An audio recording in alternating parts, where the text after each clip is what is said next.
Yo, Jim, everyone, Giga GM, what's good? Don't know if you guys can hear me properly, but I think today's gonna be like one of the shortest streams we've ever done. All right, let me pull up myself real quick. So, yeah, what's poppin'? What's poppin'? So it turns out that Timmy is kind of sick today.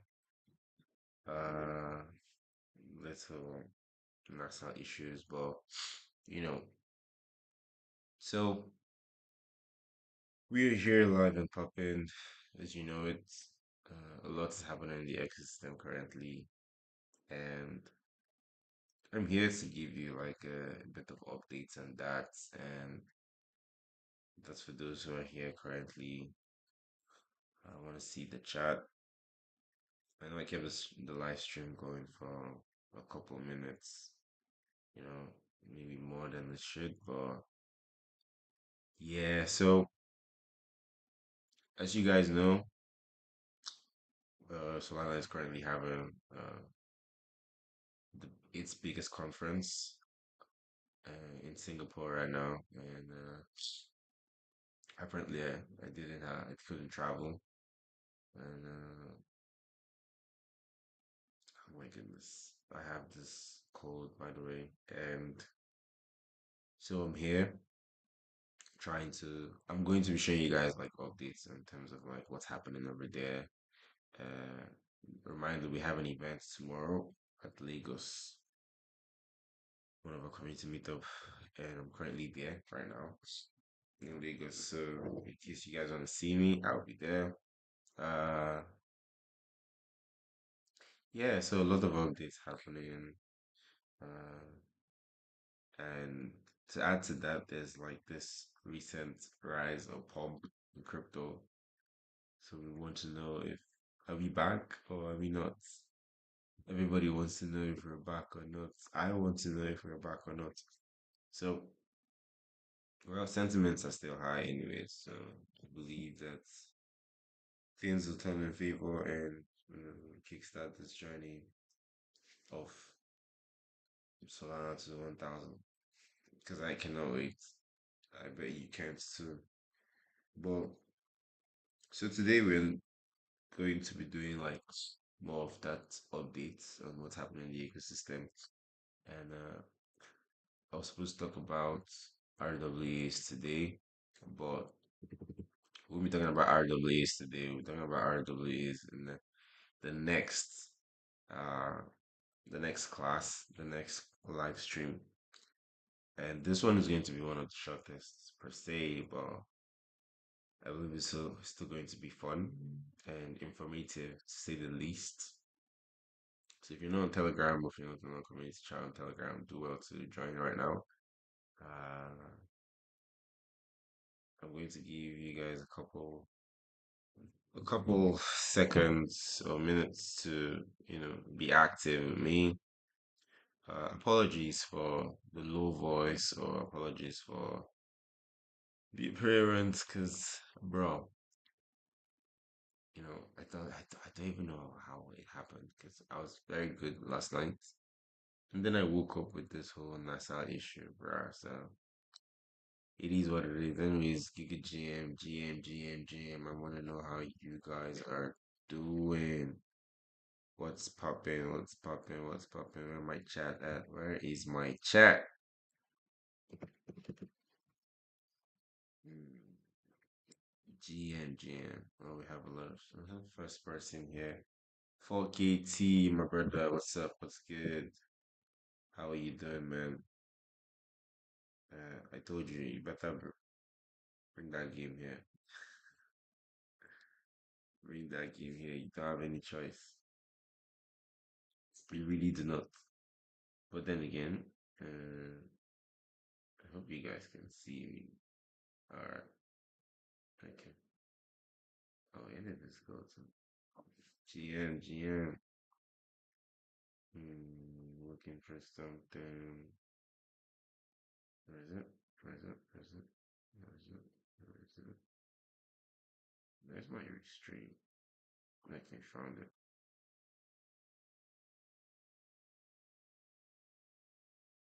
Yeah. All right. GM. So you guys should post this out. Let other people join in. And I really don't want to be blowing my nose. Because a friend of mine actually told me, yo, Simdope, go get drugs, this, that, blah, blah, blah. But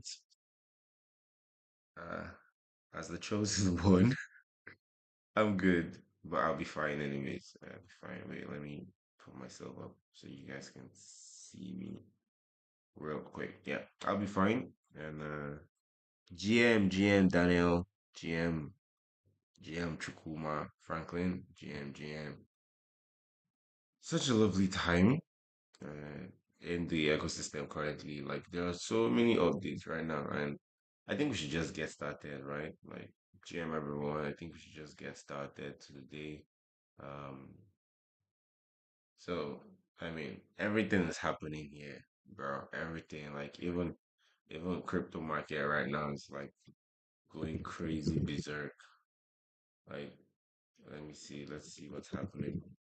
So today is going to be more of, you know, us just communicating, chatting, and just seeing what's happening in the market currently. So this is Solana. Oh, the last time I checked, it was like 150. Yeah, right. Oh, wow, I went to 150, 151. Interesting. Interesting times we have here, brothers. Mm, Interesting times we have here. Okay, what's that mean? No, it's definitely me. Well, yeah, I think market is getting better. I mean, personally, I can't wait to see us in those numbers, bro. Like, can't wait to see Soul in 1,000. Like, that's the only thing I'm just waiting for. Like, leave all these numbers you guys are seeing here. But you might be asking what's pumping it. Well, I believe this is also pumping it, if you ask me, because like not just the fact that users are currently on board, but the fact that we have institutions, right, that are joining, like institutions that are joining the ecosystem full time, right? Because I was going through, I was going through like the whole chat, and as the whole talk. If you, I was watching this, and you can see like the big boys, like in Solana, basically, you know, not just you can see like big institutions jumping into Solana full time, like big. One of the talks that I really enjoyed as well was Rajan Balaji, the Solana Network State. It was also a good one, quite technical, but it was a good one. And like listening to everything, and okay, I think I have to play this one because this is like the beginning. And shout out to Cash and Lily. Like I like how they like went along with each other, and really was like Cash should say something like hello in Hindi, and he said something like it's like the only I don't know, but I'm going to play it for you guys in case you haven't. You could go to YouTube and you could watch like because Singapore is like 8 hours ahead of us, right? And there are so many. things you probably miss, or if you want to follow like live, so you could just watch later and don't miss out on the informations or miss out on the talks or the debates. I'm looking forward to today's debates, or should I say tomorrow's debates, because in the next 8 hours or less, like they should be having another one right now, right? So looking forward to that. And for those who came for maybe other reasons to learn, tonight is not going to be that night, but it promises to be an informative one. And for those who have missed it, well, this is Simdo bringing to you a Breakpoint live. And don't worry, I'm going to skip like so many parts so that we just get straight into it. But this I'll probably just show you guys from here. Yeah, Yeah. please tell me Hello, if you can hello. hear it. Hello, hello, hello. My name is Cash Donda. I'm the Sherpa of Super Team, I'm Lily. I'm a public servant from the Solana Foundation. and we are thrilled to welcome you to the biggest breakpoint ever, folks. Make some noise for Breakpoint 2024. Yeah. We sold more than 6,000 tickets, have more than 114 countries represented, and have what feels like 76,000 different side events over this weekend. It is going to be 2 days worth remembering, I think. Over the next 15 minutes or so, what we want to do is talk about how Solana is different and how that's reflected in everything that you see in Breakpoint 2024. This is also our first breakpoint in Asia because So this being like the first breakpoint ever in Asia, and it being also like, yeah, awesome, and it also be in Singapore too, right? Because there's a lot of good news that are coming from Asia, which Lily's going to talk about. And I think it's a very bullish one because Singapore happens to be like that institution-based state or country rather, where like these huge institutions are like money flows in and out. You get so it was pretty cool. Solana is global. Let's get a shout out. Who flew more than 10 hours to get here? Amazing. Welcome, as we say in Chinese, 有朋自远方来，不亦乐乎. Meaning, it's a pleasure to gather our good friends from around the world. Cash, anything in Hindi from you? I only know one word in Hindi, and it starts with behin, and we're not going to say it here, so let's move right along. Okay, let's move on. Yeah. The idea for Solana started on a little beach in California. Today, Solana's validators, developers, and users. Yeah, so for those who do not know, actually, that's where where Solana started, a little bit in California, and yeah, with Tolly and Raj and who's the other guy? I think it was someone else. So yeah. Users are in basically every country in the world, and Asia is leading the way. 40% of our users, 50% of developers in the last hackathon, and as has been true from the start of crypto time, 70% of global liquidity originates here in Asia.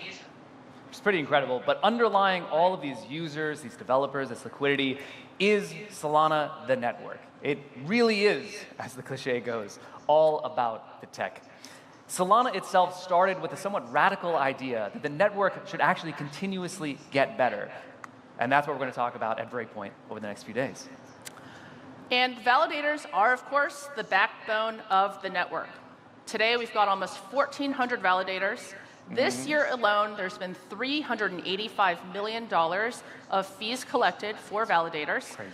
And from Genesis, 37 billion validated transactions, not including vote transactions. And for anyone who's counting, this year, we've validated 4 times the transactions of all EVM chains combined.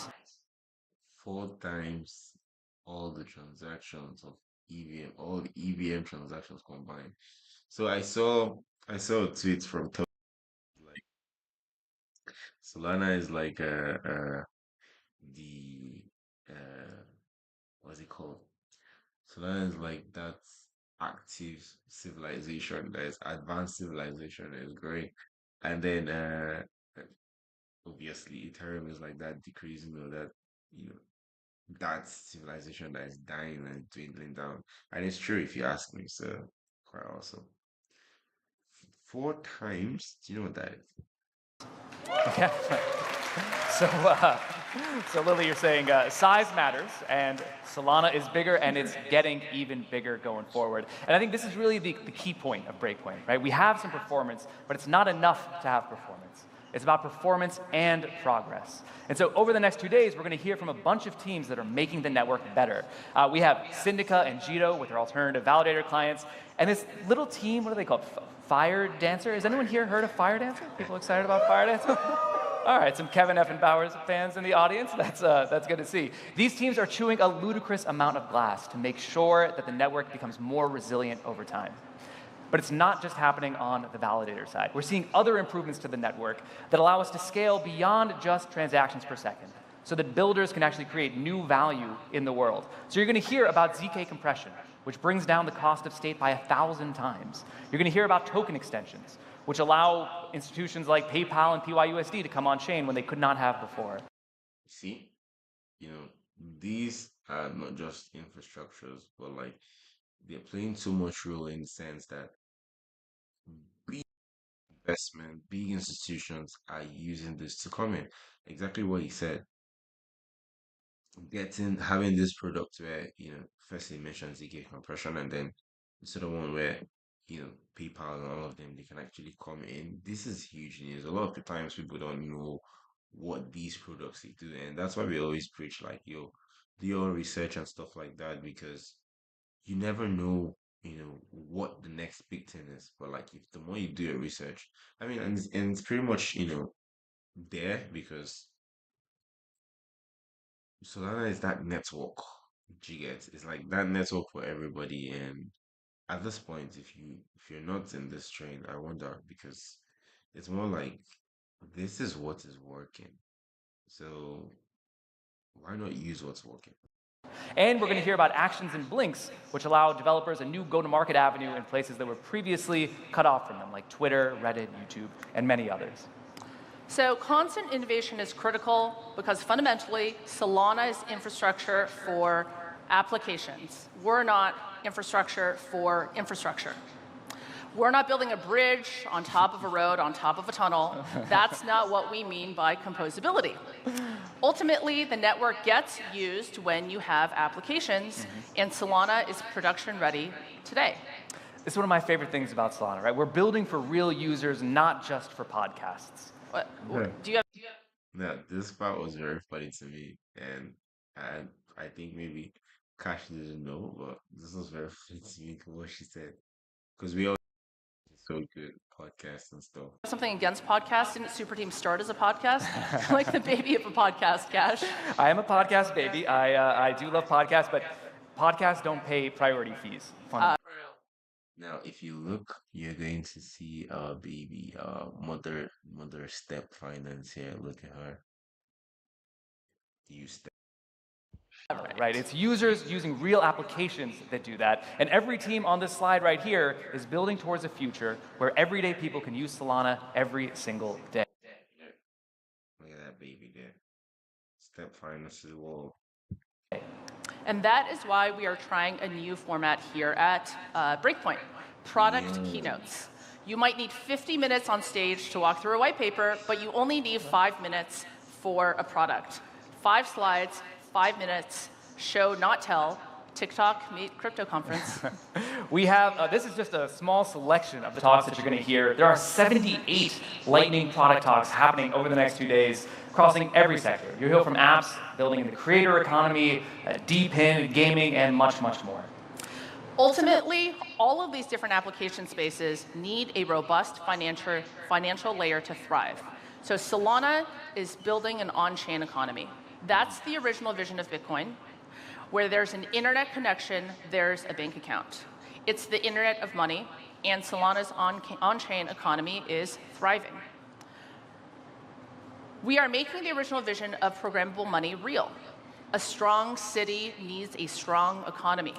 Self-custody means digital property rights, which means on-chain financial access for anyone with an internet connection, which means economic sovereignty and ultimately self-sovereignty.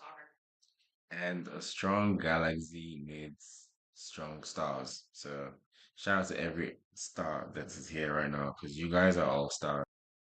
We're changing this. We're changing this to Galaxy Core. So, very soon it's going to be we're just going to be calling it the Galaxy Core. Yeah. And I think that's a very cool name. So yeah. Sovereignty. So you're going to hear from a lot of folks in kind of the financial sector who are building out the financial value chain. On the asset side, stablecoin, real-world asset issuers, because on-chain payments, stablecoins are the lifeblood of the on-chain economy today. You're going to hear about infrastructure for Remember we talked about stablecoins the other day. And look, for anything, at least you should know what the stable. So I used to still get that question from people like, "Oh, isn't crypto still volatile and stuff?" Well, stablecoin is crypto, so I also tell people that. for payments and commerce. And from trading venues, you're going to hear from some of our most loved DeFi protocols who are also some of the most used in the entire industry. And of course, from CeFi players as well, who are the cornerstone of our industry as well. The Solana economy here is where suits and neckbeards bring them together. That's a beautiful thing, I gotta say. But again, the spirit here is to show, not just to tell. And so you can actually use Solana tech outside of just these conference walls. First, a big shout out to Backpack, Meteora, and StraightSex, who launched an SGD stablecoin, which you can now use using your Backpack wallet to pay any merchant inside of Suntec City, inside of this whole convention center. It's pretty cool, yeah, right? Real world utility, it's a nice thing.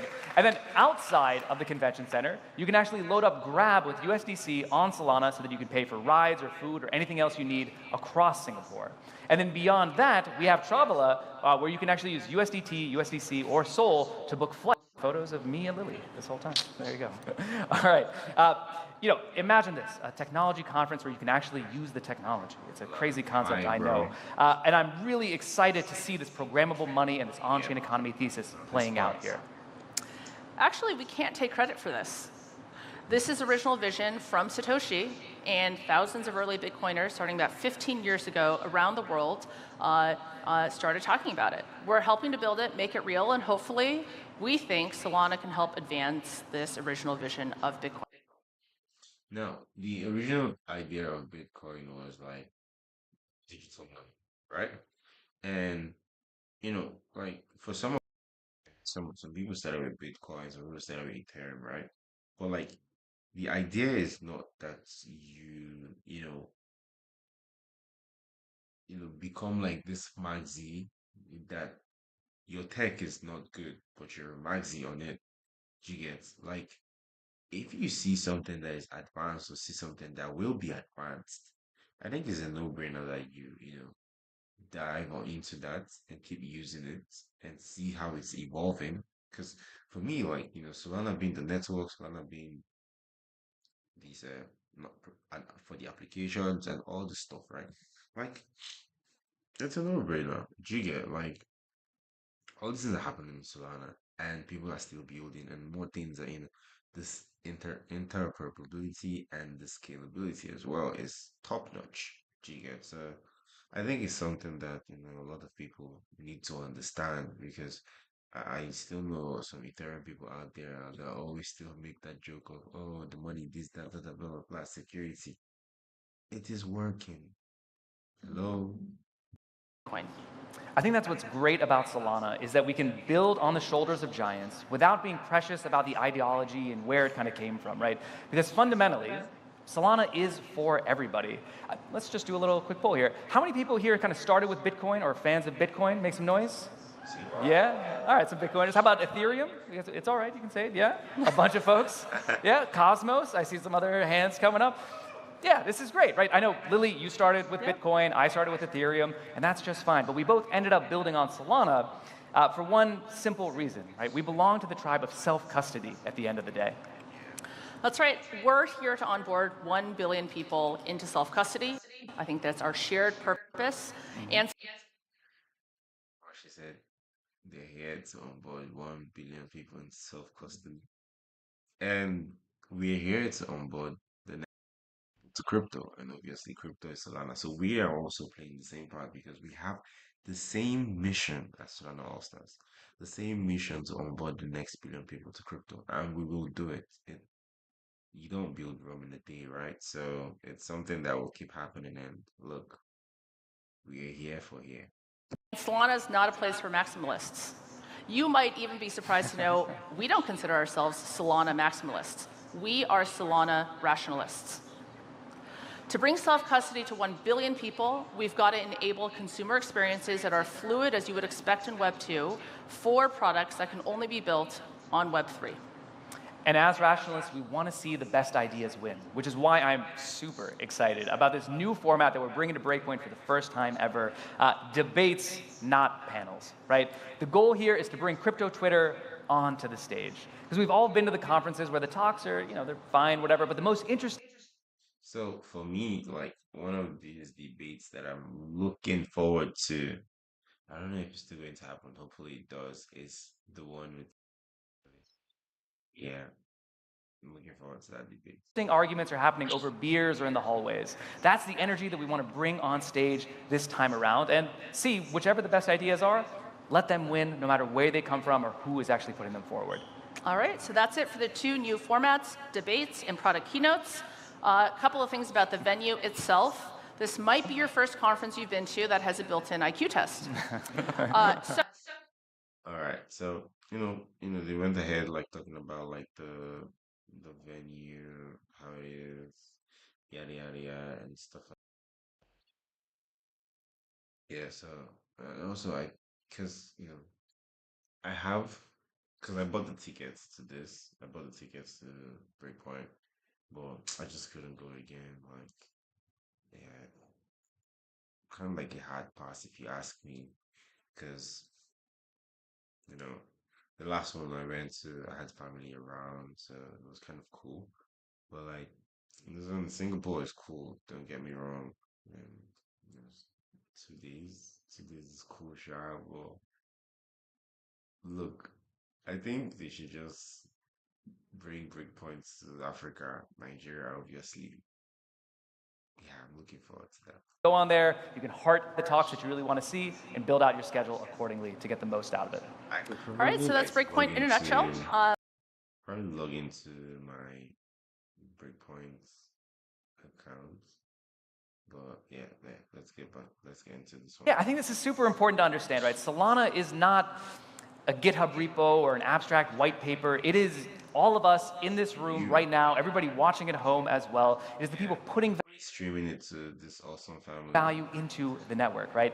It is you with the bloody eyes from coding until 3 o'clock in the morning. It's you with the Telegram addiction. It is you arguing about memes around economic security until your family is ready to disown you. I'm looking at you totally over here on that last one. All right, so to borrow from a great leader, a country needs to build up its own core of entrepreneurs. It is not just top leaders, but leaders at all levels. As we say sometimes internally, the point of decentralization is not the absence of leaders, but the abundance of leaders. And as I look around into this crowd right now, that is exactly what I see. Let's make this the best breakpoint yet. Thank you very much for coming out, everybody. I think it's really cool. I think, the breakpoints, I'll be fair. I don't have like so much FOMO, honestly. But obviously, you're definitely going to be missing out on one thing or the other. Come on, it's breakpoints, right? So I think people who are there are gonna have fun nonetheless. But like, yeah, it's one of those that you just see it and you're like, oh, this is amazing. And yeah, so I'm going to jump into the next one, which I think I found very interesting, and I will show you guys because these are all the talks. And so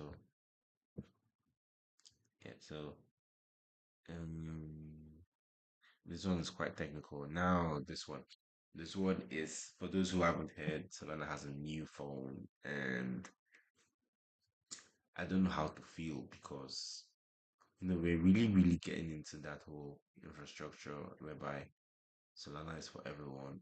And when I mean everyone, like as long as you have a phone or you can have a phone, then this is for everyone. And we all know that phones are for everyone. So, excuse me, I think this is a very much welcome development. I mean, we're talking about Solana Saga for so long, and the groundbreaking one comes. Yeah. So, let's talk about. Next, I came to regional associate of the Hubble sales. We found Solana mobile because people need this time for crypto to go mobile. It has been bringing things that we love about Web3, DeFi, tokens, dApps, to mobile phones.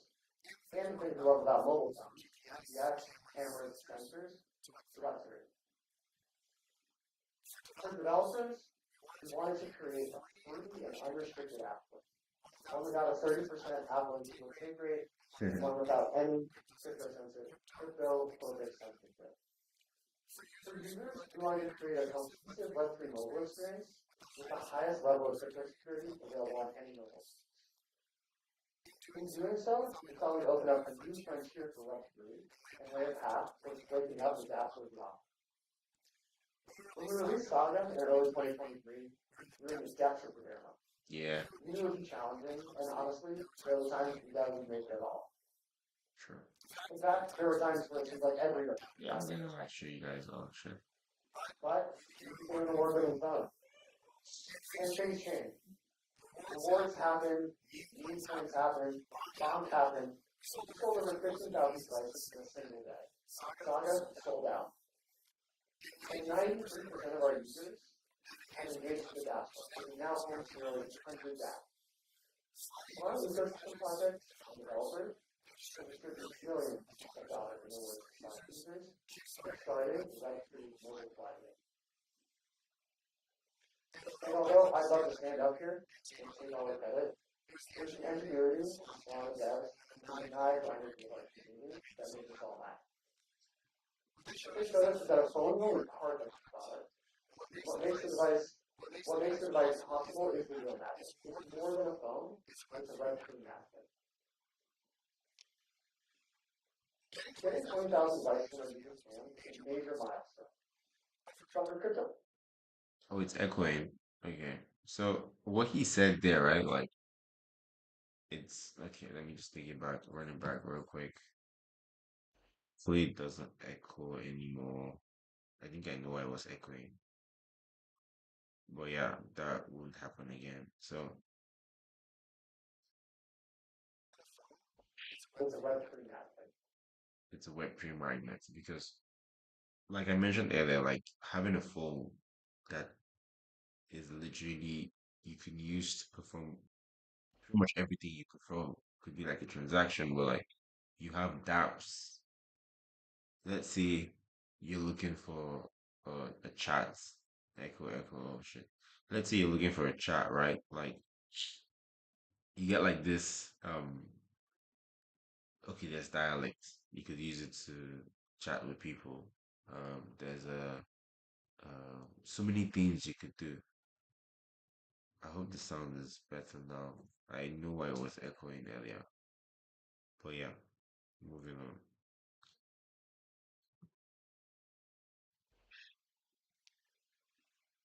Getting 20,000 devices in our users' hands was a major milestone. But for crypto to go mobile, we knew we needed to make the phone more accessible, more affordable, and keep the native integration of hardware and software. The next phase, what we call Chapter 2, depended on us selling at least 100,000 units.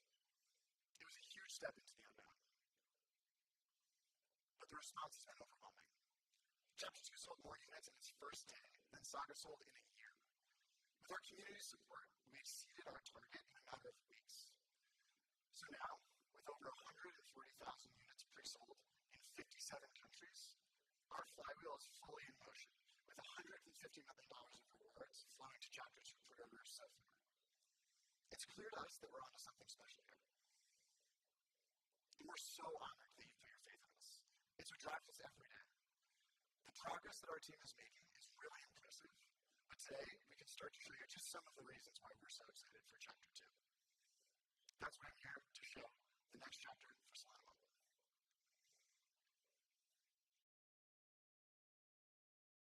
for those who haven't seen, like you're pretty much about to see one of the sleekiest right now.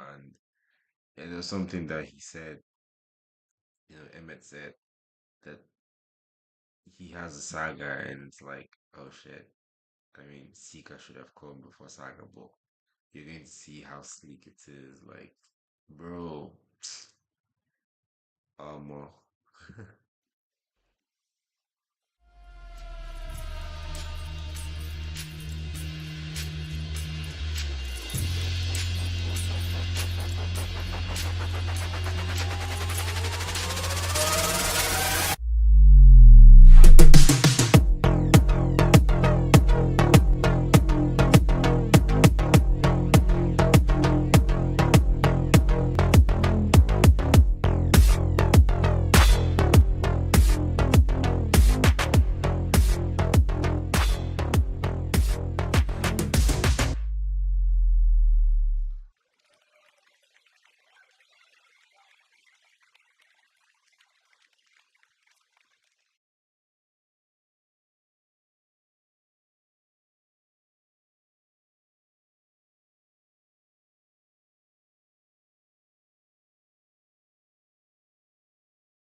Like its predecessor, the Sea Vault is at the heart of Seeker.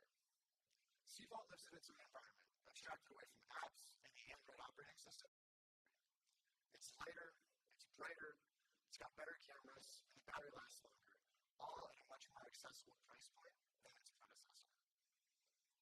Like its predecessor, the Sea The Vault Sea is at Vault is the at heart the of heart Seeker. of Seeker.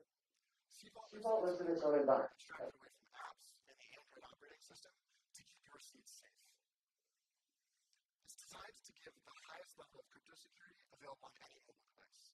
But with Seeker, we've taken things one step further. Introducing Sea Vault Wallet. Created exclusively for Seeker with our friends at Solflare, the Sea Vault Wallet is a mobile-first wallet that's natively integrated to supercharge your Sea Vault experience. That means we can provide major UX upgrades for our users, so you can send transactions with a simple double tap and save your fingers from the workout. You can also choose between a primary mode and a burner mode to ensure peace of mind, save time, and never have to worry about complicated account management again. Where we built Sea Vault to offer the best possible security for our users, we're building Sea Vault Wallet to offer the best possible experience. And the Sea Vault Wallet will plug into an updated Solana dApp Store. We've equipped the dApp Store with new features like rewards tracking to monitor all of the earning and rewards opportunities you have on Seeker in one place. We'll have support for web dApps, and we'll have improved discoverability. We think that's going to be really important because there are tons of teams already building for Seeker. With zero fees and crypto-friendly policies, the Solana dApp Store will continue to be the home of the best mobile Web3 experiences. And, of course, every Seeker comes with a Seeker Genesis token. It's the key to unlocking rewards, access, and content across the Solana ecosystem. For our users, the Genesis token is a proof of a VIP membership into the heart of Solana. And for builders, it gives the confidence that whether you're testing new features or launching new rewards programs, you're connecting directly with real, live Solana mobile OGs. And until Seeker launches, the Chapter 2 pre-order token will help keep those rewards flowing to anybody who has pre-ordered Seeker. Seeker's a beacon for Solana dApps. DeFi, DePIN, payments, AI, NFT games, you name it. If it's happening on Solana, it's happening on Seeker.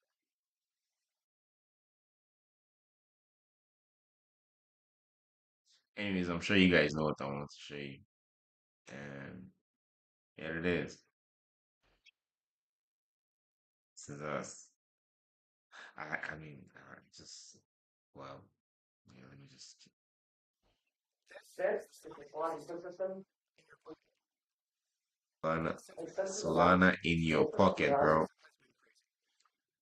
we have a lot of teams building a lot of great things that I don't have the time for today, but why don't we give a brief glimpse of what's to come? Oh yeah, by the way, that reminds me, Step Finance, we just launched our version 3 and it is sleek, it is cool. Like, and for those who haven't checked it out, do well to check it out. Do well to check it out. Like the everything, the multi-wallet system and stuff. How you can even see events and news, Solana Flow. And Solana Flow also there was a rebrand, so everything is cool and everything is nice. So go check it out.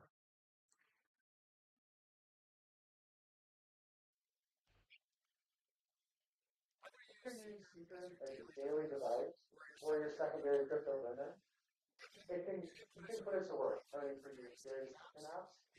Helium Mobile will be providing 4 free months of coverage to Seekers and introducing Seeker exclusive earning opportunities for mapping the growing Helium network. We work closely with Helium and other Seeker teams to make sure that Seeker and all of its sensors are optimized for builders, enabling them to build more advanced token apps custom for Seeker.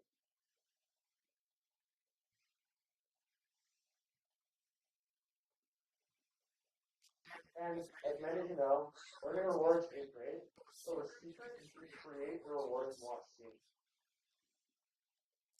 Moonshot, powered by Dexter, will be launching its token platform with Seeker-only optimization. Seekers will be able to launch their own tokens and even auto-allocate a share of those tokens to other Seekers with a single click. And tokens launched on Moonshot via Seeker will enjoy automatic boosts for both discoverability and rewards on their platform.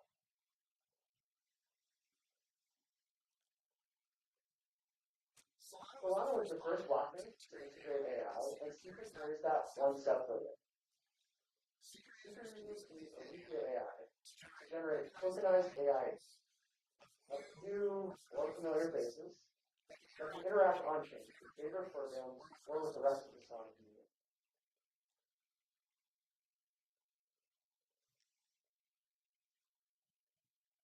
And gamers will find a slew of Web3 games in Seeker exclusive, including limited edition assets and rewards in Parallel Pop, which will be launching in the App Store when Seeker releases.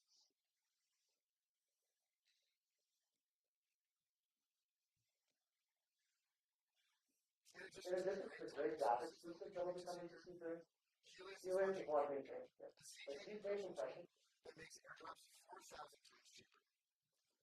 Where previously it used to cost over $40,000 to airdrop to the whole of the Solana mobile pre-order community, Airship reduces those costs to as little as $100.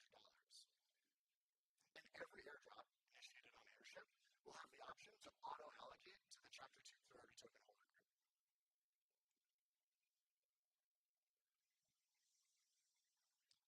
And that's just the beginning. Like I said, it would take all day to generally launch all of the greatest things to design a story. The story of Solana Mobile has been written by the Solana community. And chapter 2 of that story is Solana. We invite every team in the Solana ecosystem to participate in writing what comes next. Our team is here to allow the familiar faces. We're here at Breakpoint. We have a booth. Come find us. Come get in touch. Bro, I think, needless to say more. Uh, we were super hyped about Solana Saga, and now we got Solana Sika. If you didn't pre-order, I don't know what to tell you, but look, this is Web3 in your hands. This is Solana in your hand. This is going to be pretty much on the identity. For real, for real. So if you have the funds, I believe you should just pre-order this thing and start rocking this boat. So that's one, huge update from the breakpoints. And Solana Seeker is I am super bullish for that, bro. super bullish for it, and super bullish for every other thing that's going to be coming out from this ecosystem. And also, someone came out and talked about like Solana Action Links, which I'm pretty sure you guys know about, and some other keynotes, yada yada yada, Tensor, and all, even Bird Eye for some of you who don't know what Bird Eye is. So, what I'm going to do is, in the future, I'm going to like pick out some of these and talk about it. So I was mentioning about I mentioned something about PayPal and Solana, and this is a fireside chat, which I think you guys should also listen to, which I'm going to play. So you get to understand like how huge institutions are coming to play and how more will come into play. So yeah, check this out.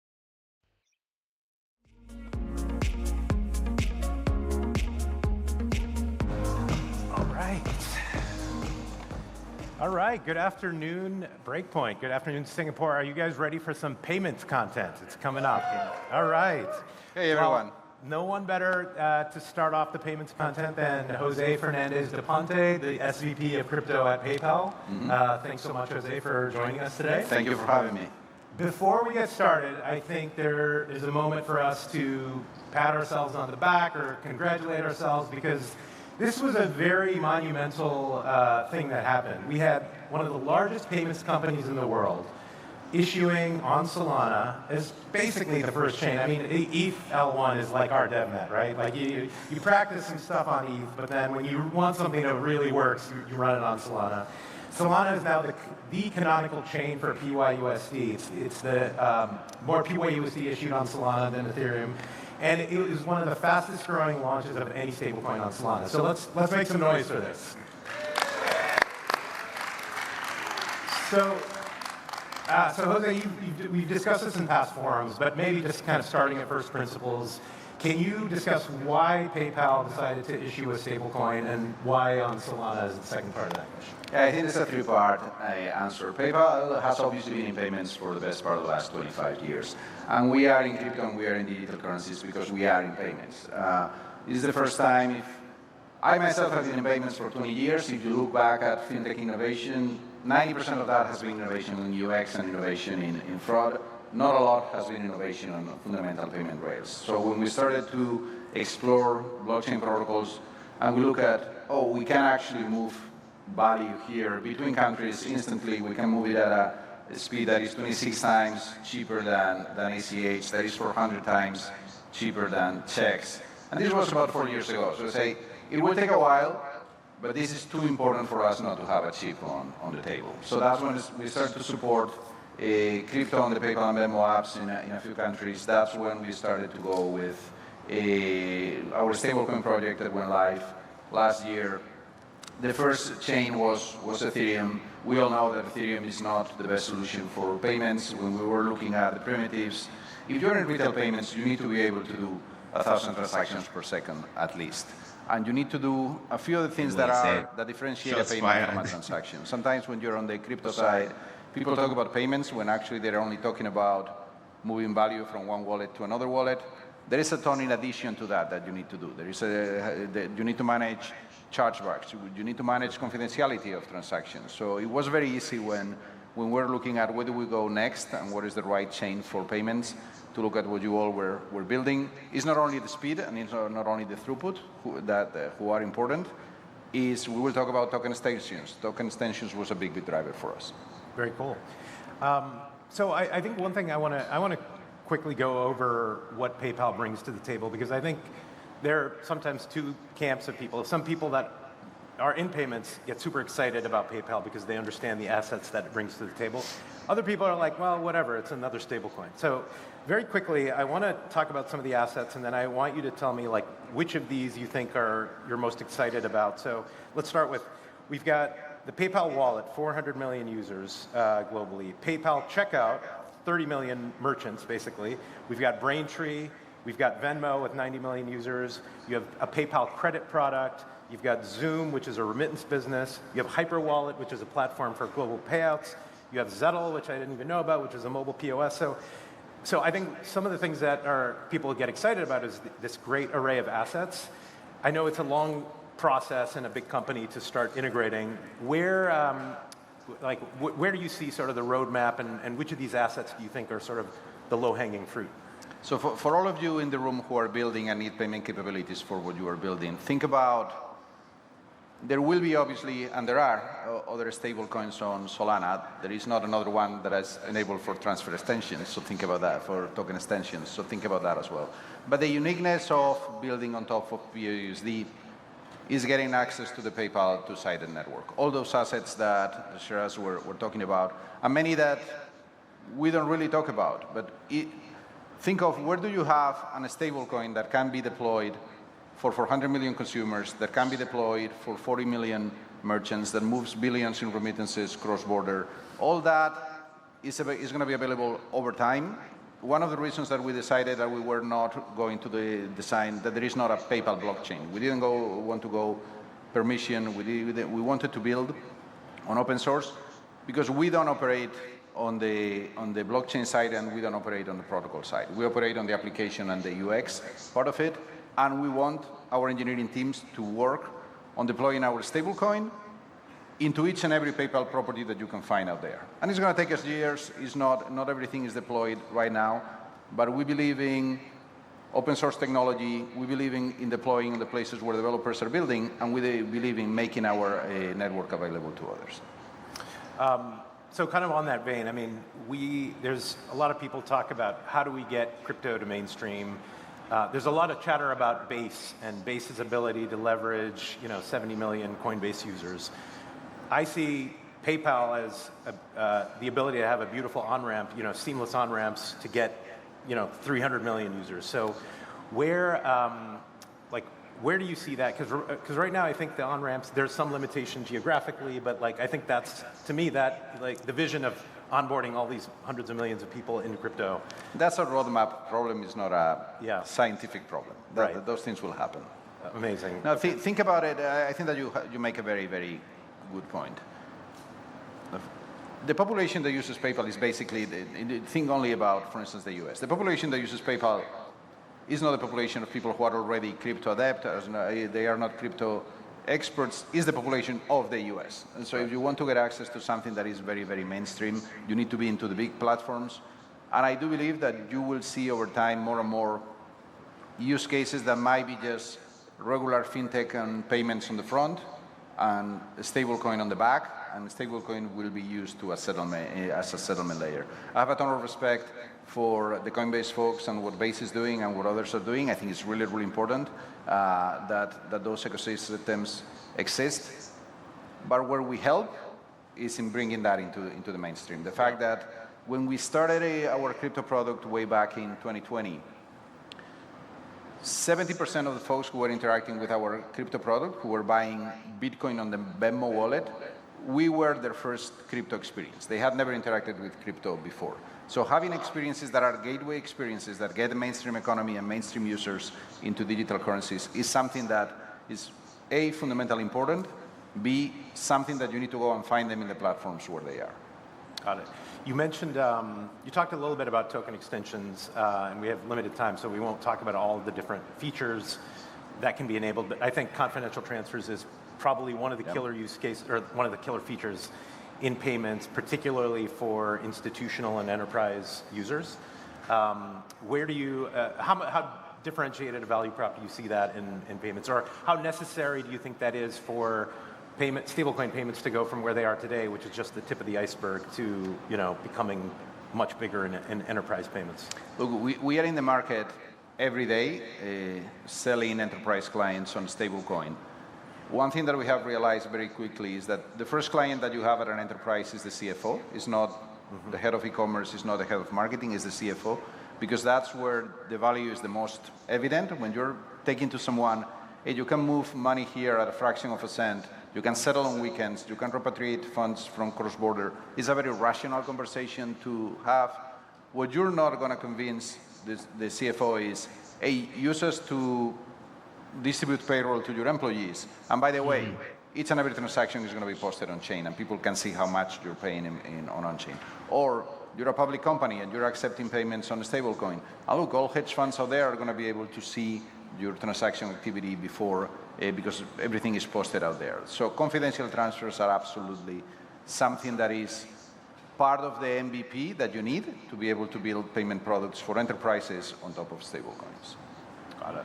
So our audience tends to skew to developers, builders, startups. What do you think is missing out there? Like if you were, I mean, obviously PayPal is the 900-pound gorilla, but there's huge industries of small companies that can build around, right? That always happens in fintech.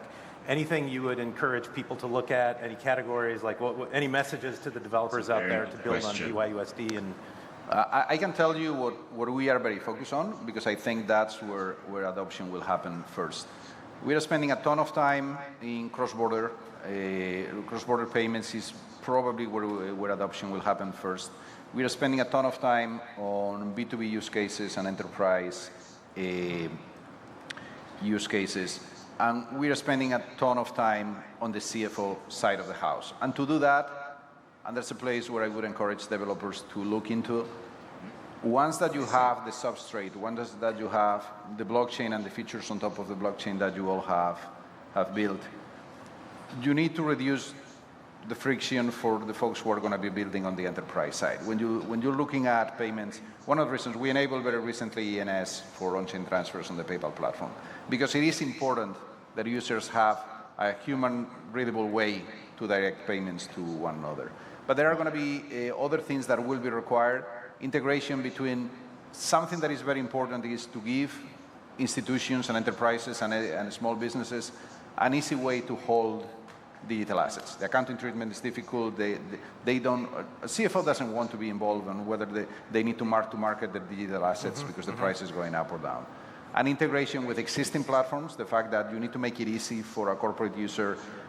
They will not run a different tax ledger to deal with your product on stablecoins. They will not integrate with keep a spreadsheet on the side. It has to be integrated with ERPs. There is a ton of work in that middleware between enterprise-grade payments products and the blockchain, where there is a ton of space for the community to go and build.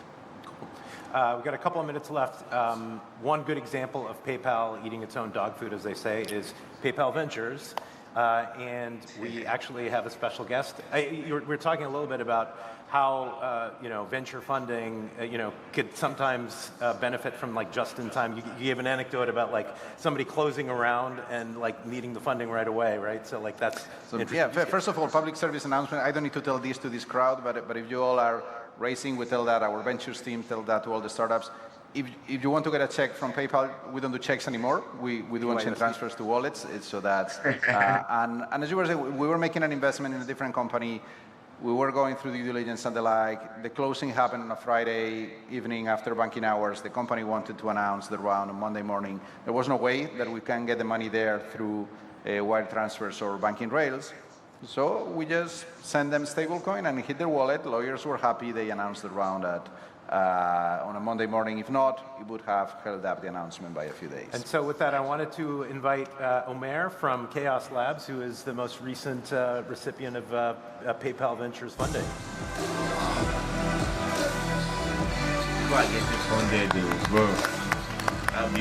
Yes, sir. Thank you. Thank you for having me, guys. I'm really excited to be here. I'm Omer Goldberg. I'm the founder of Chaos Labs. We're a leader in on-chain risk management. So we have the privilege of working with the biggest decentralized applications on Solana, with the biggest X, Jupiter, Aave, DYDX, and GMX as well.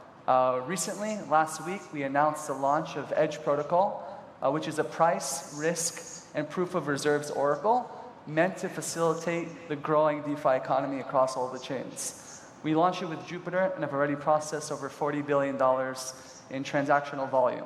We're really excited about it, and what's even more exciting is that we got to build it with our long-term partners, PayPal, in mind.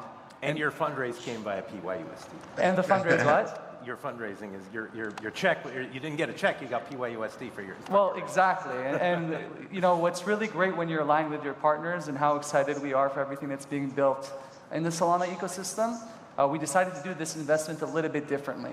So instead of writing a check in the traditional sense, the folks at PayPal made their first investment on Solana with PYUSD, which was completed several days ago.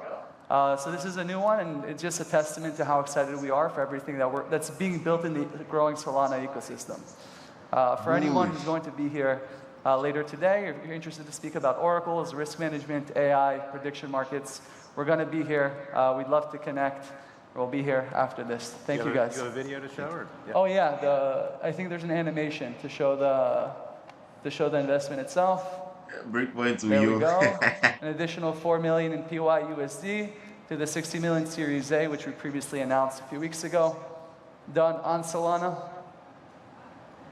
Thank you to PayPal. Thank you to the foundation. All right. Proud to be investors. All right. Thanks, everybody. Thank you. Thank you, guys. Thank you, Jose. Yep. Thanks.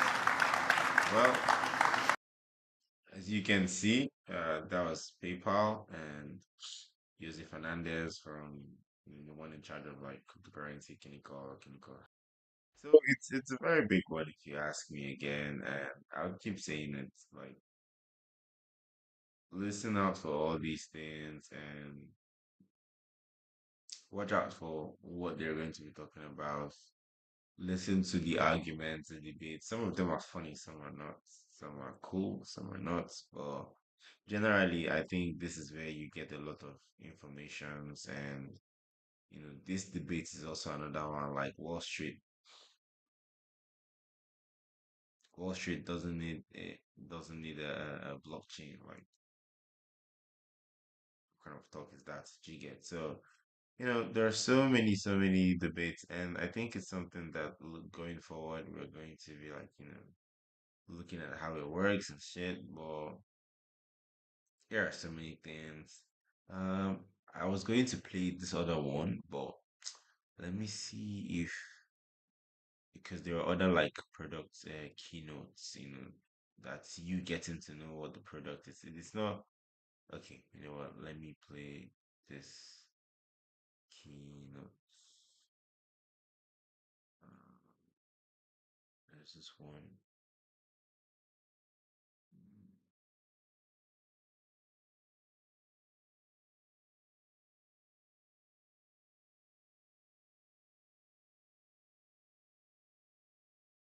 I'm sure some people here use data markets, but I don't know how often you guys use it. There's also Cube. I played Fire Dancer, but that one's also very, very technical and stuff. All right. I think, yeah, I think we should just start winding down.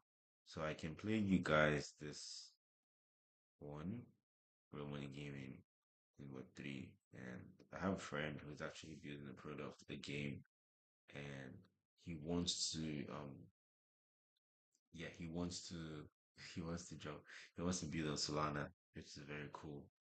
And it's a very nice game too, by the way. Well, I think for us to kind of like wrap things up a bit, because you know sinuses are getting worse. I'm going to play like this Fireside 2.0 with Anatoly and Mertz. So yeah, enjoy this one. I'm going to skip a few.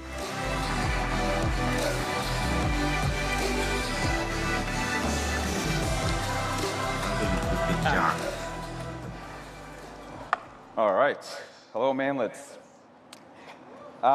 So today we have an exciting talk for you. We're going to talk about something we've never talked about before, Solana. And I have some spicy questions for Toli, but I thought we'd maybe start a little serious first and end on a lighter note. So my first question, Toli, is going to be, when are you shaving your head? Thought about it, like I have 3 kids now, and with every kid I have less and less hair on my head.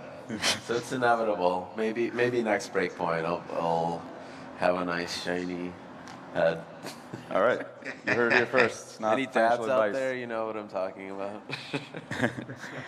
Okay, well, so one thing that I think impresses everybody about you is you've helped build one of the best blockchains in existence, the best blockchain in existence, and you're still kind of in the trenches every single day. You've basically already kind of made it, but you're still here kind of every day reply guying like the most obscure accounts on Twitter and dinosaurs and stuff like that.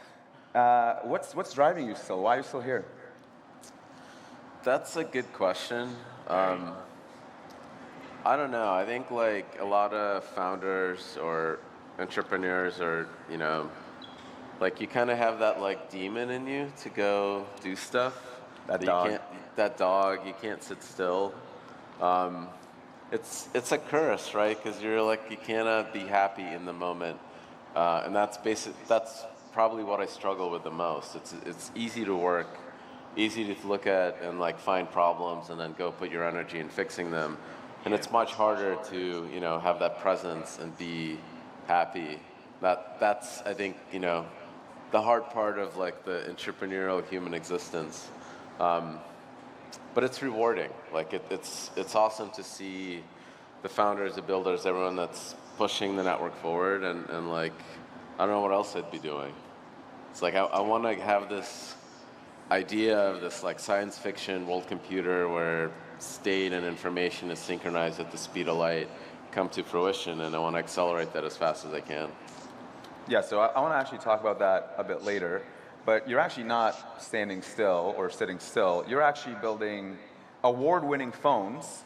Solana Mobile last year did win the best phone of the, or worst phone of the year award by Marquise Brownlee, I think. And you were like, nope, you know what? We're just going to build another one. And I think you made an announcement 2 days ago, maybe, with the new Seeker phone. Can you talk a bit about why this one is different? What you're excited about with the new phone? Yeah, so as folks know, I spent most of my career at Qualcomm. I was one of the early kernel engineers in this mobile platform called Brew. This is the first flip phones with just trying to get developers to go build something, anything on mobile platforms. So I was Yeah, so there. in case you guys don't know, like which we used to say in our meetups, uh, very much from the beginning when we used to talk about Anatoly Qualcomm's, and they're like into this development of the hardware and software part of the phones. Qualcomm's. I don't know some of you who are these high end, pretty much like Snapdragons and the rest, right? So yeah, that's where he used to work before, and they're into. And one thing about building phones is you're building it for the sense of scalability. Like you're trying to build something that everybody can use. A phone is one thing that you want to build that everybody can use. Like it's like building phones to the point where you're building touchlight phones so that everybody can at least use it. Then it makes a lot of sense. Yeah, exactly, Chip said it makes a lot of sense, right? Where you have a founder who has that type of mindset. And look, I think this Solana phones is just the beginning. And should it scale as much as we know it's going to scale? Say less. We're just getting started. Before we had Android, before we had browsing, and then when the iPhone came out, it was this big revolutionary moment. I was one of the early folks trying to boot up Android and get that going to get like a reasonable competitor out to the iPhone. Mobile is one of those things that is, I think, the epitome of that personal computer of the 80s, that dream of having the tricorder in Star Trek. It is the most important device. And I think somebody needs to push a crypto version of it because unfortunately, even though we got Linux on the Linux One, right? There's more Android devices out there than Windows devices and probably iPhone devices too. It is a very closed ecosystem. Google kind of sets the standards and censors applications and decides what is okay and what is not. They also charge a massive fee, 20% on Google and 30% on Apple. And it's when people talk about crypto disrupting stuff, and they think, oh, we're going to disrupt Visa. Visa's revenue on top of their gross payment volume is like 10 basis points.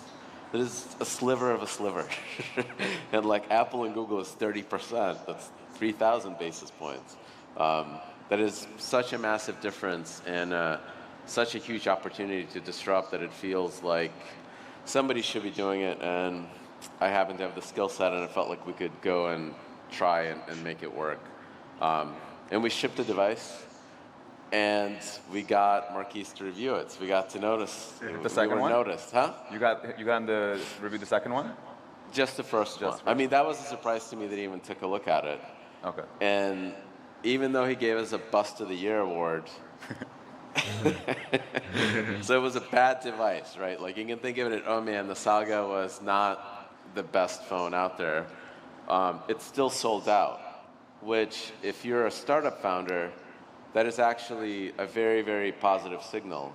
When you build a product as a startup founder, you have to take shortcuts. You have to build it as fast as you can to prove out a thesis.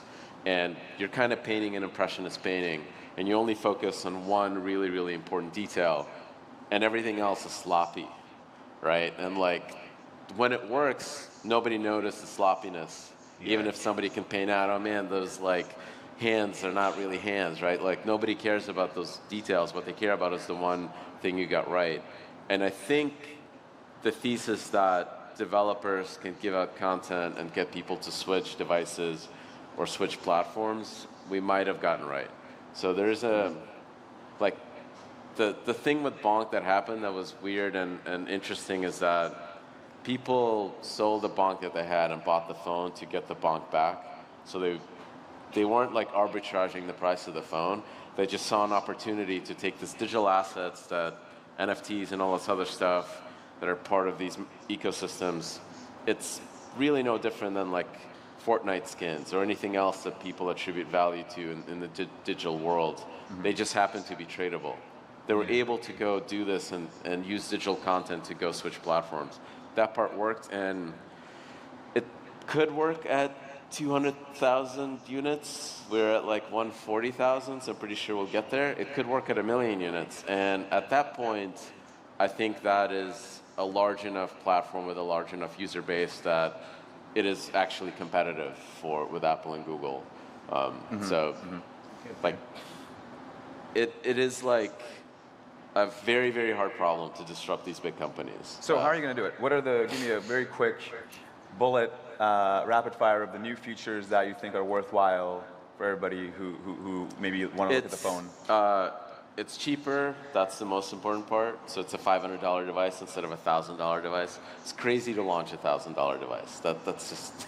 But with with 20,000 units, it's impossible to build a hardware at that like unit cost to actually get it over the hump. So that was part of the trade-offs. It's much cheaper. It has really good specs. Awesome screen. It's lighter. The software.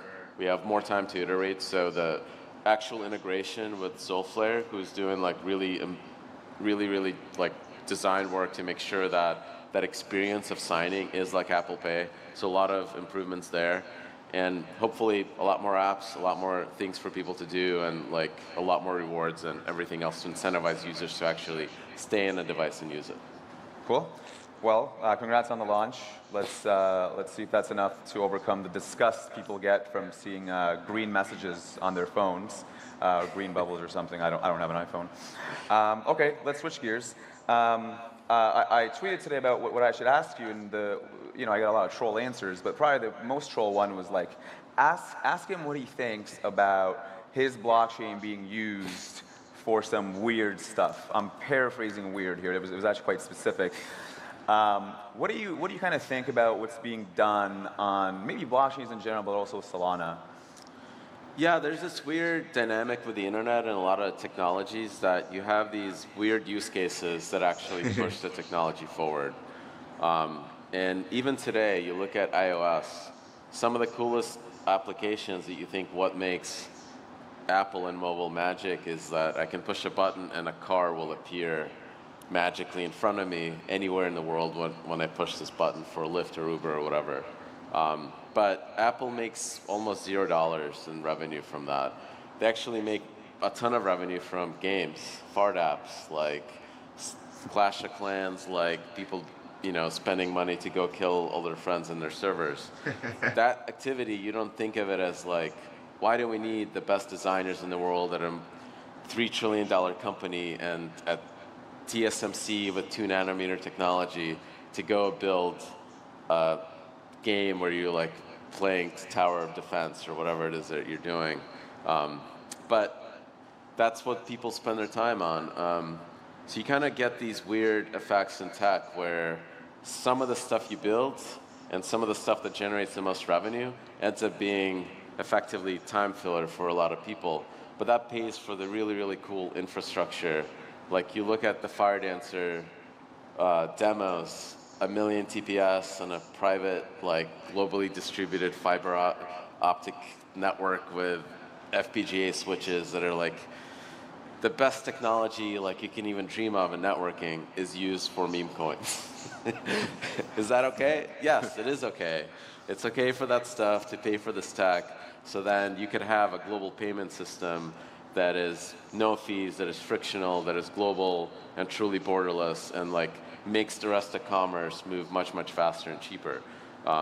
So to me, it's a sign that like I think we are living in a really, really blessed timeline where people can spend their money and time on playing games while we can build all this technology to improve commerce and make sure we live in a world of abundance. Mm-hmm.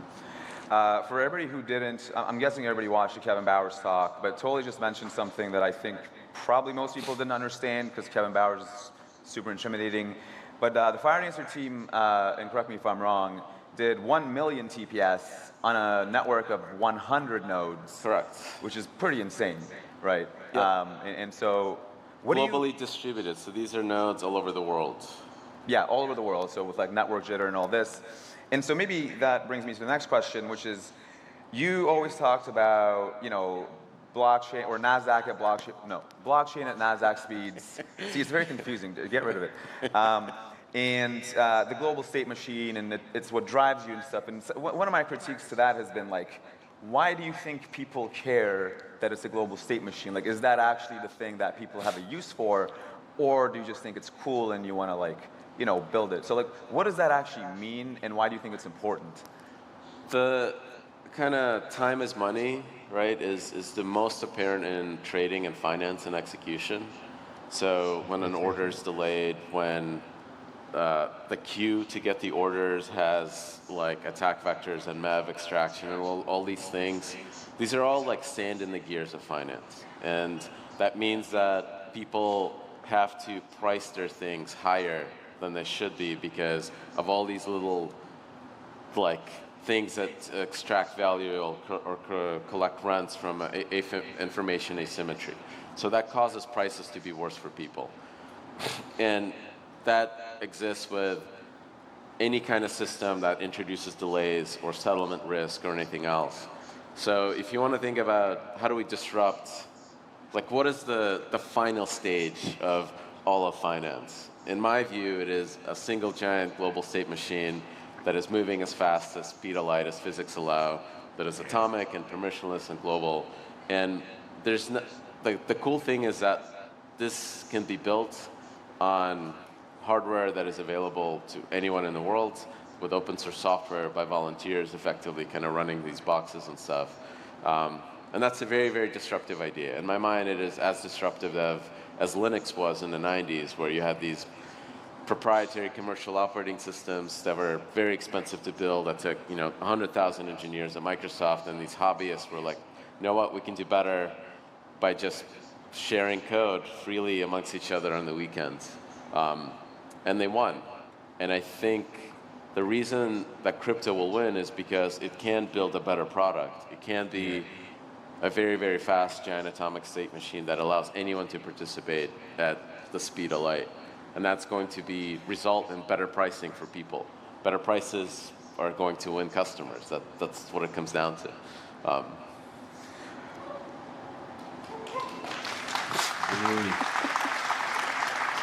What's the biggest misconception about Solana? I don't know. I mean, I've been replying to all of these for so long. Why do you do that? Why do you go on Twitter? I never go on Twitter. It sucks. Again, like when I moved as a kid from the USSR literally, if anyone remembers what that was, to United States as the internet, like consumer internet, was just starting to get going. It was just such a bizarre change. See with the And cloud. I was plugged in on the internet in like IRC chat rooms and ICQ and stuff, and I just kind of got used to this idea of being permanently connected. So it's part of that demon, right? That like you can't you can't stop, right? You're always trying to fix something, always trying to talk to people. So I don't know. Yeah. So you're saying basically like It's a curse. these new founders have merely adopted the troll, but you were born in it. I was born in it. Yeah. Yeah. Cool. Well, I mean, let's shift gears again. What keeps you up at night?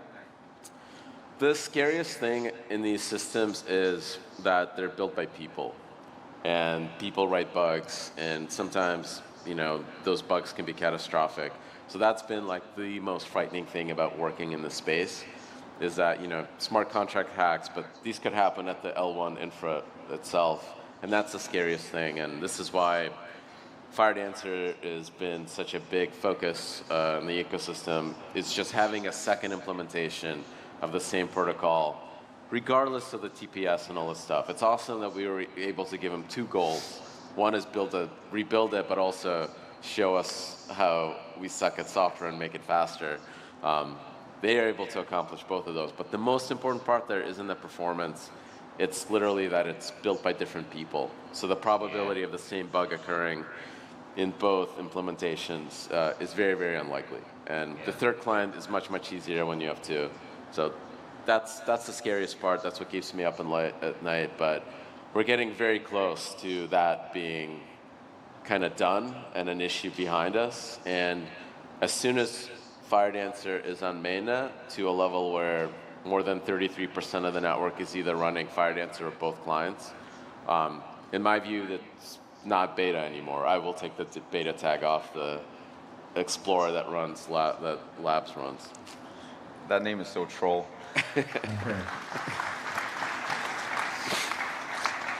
What do you, as FireDancer continues work on this, and maybe third and fourth validators spin up or clients spin up, and more people build things, what do you envision your role evolving into 5 years into the future, 6 years into the future?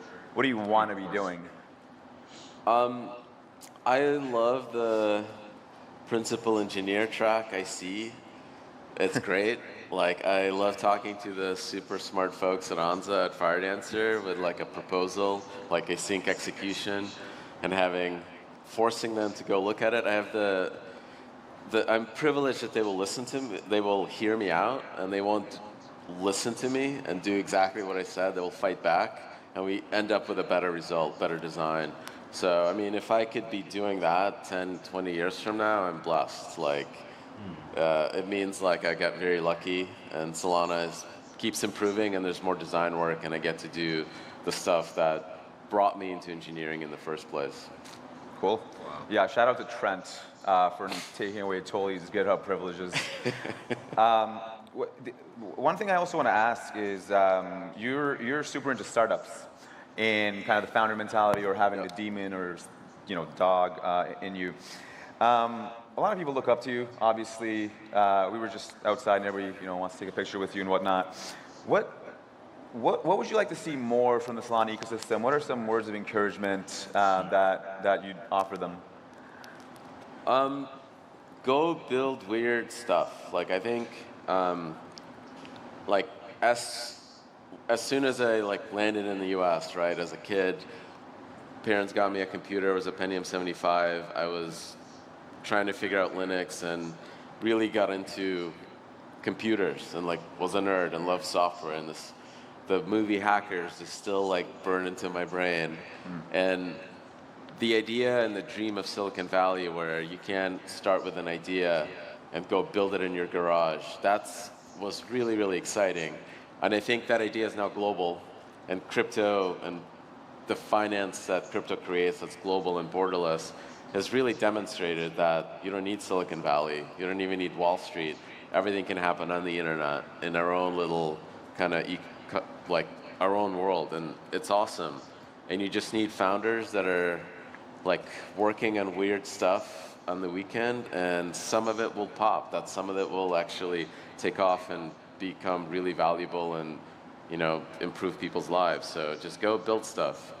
Like the worst thing you can do is nothing. Like it's a lot of advice and a lot of startup advice in Paul Graham's notes and Silicon Valley books. And a startup or the founder needs to is like a shark. They need to be swimming.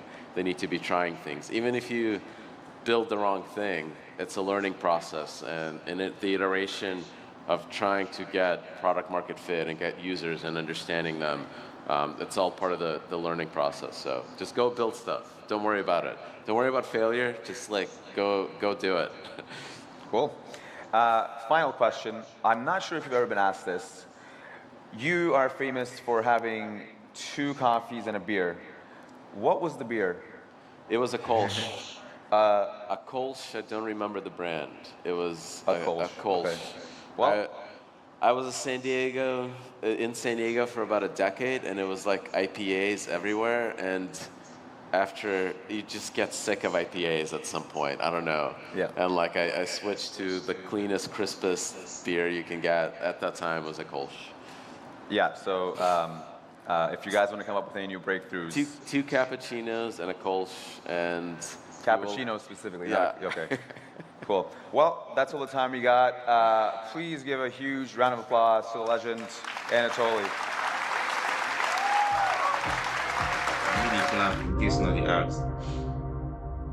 So yeah, I think that goes to say a lot with what the founder has in his mindset and very much how we can really see ourselves evolving in this ecosystem, because then you get to hear about all this new cool stuff that are happening, and then Fire Dancer hitting that 1 million TPS, bro. It's gonna go beyond that at some point, because this is just launch phase. So it's a lot. And yeah, so a lot is happening in the ecosystem, and more good things will be happening as well. So I believe you guys should always put your ears down, or pretty much not put your ears down, but listen to see what's happening, the evolve, everything that is evolving. And I think, it's going great, it's going good, and this ecosystem will keep evolving and will keep getting better.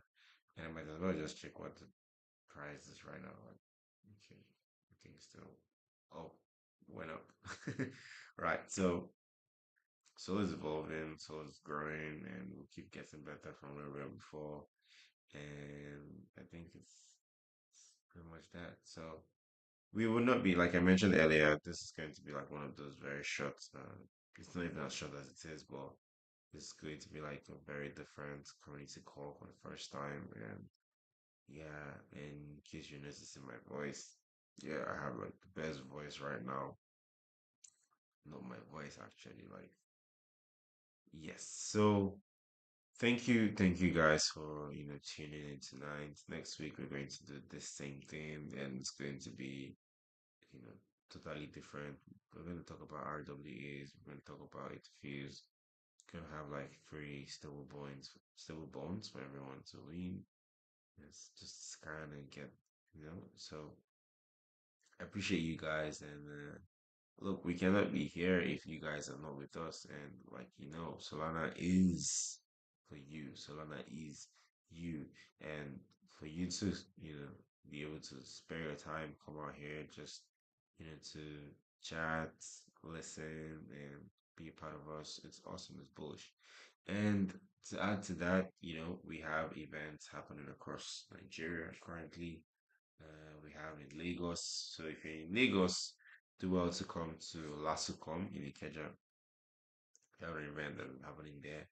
And we also have a new city that we're unlocking in Warri, Delta State. So do well to be there. Delta State, that's going to make it 28 states that we have unlocked in Nigeria. So that's freaking bullish. And this is just the beginning. I keep saying it, and I keep saying it because we're growing, and we're growing. So shout out to every single person who was able to come out here tonight. Appreciate you, Simdo, appreciate you a lot.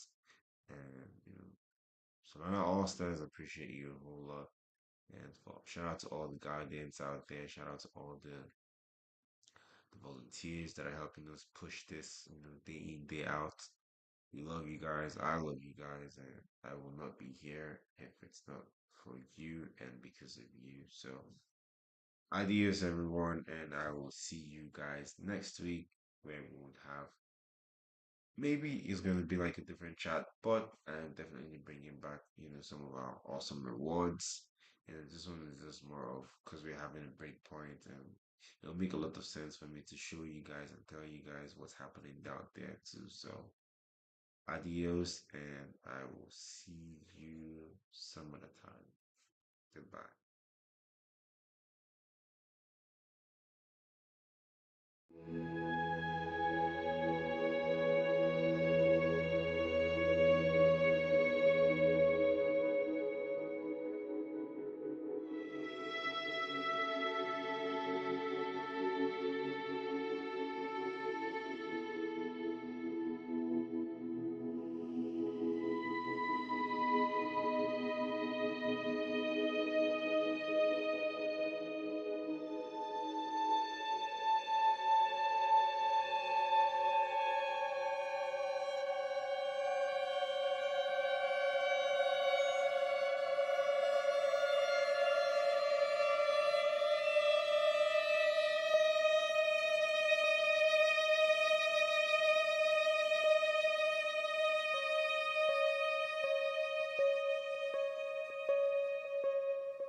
you.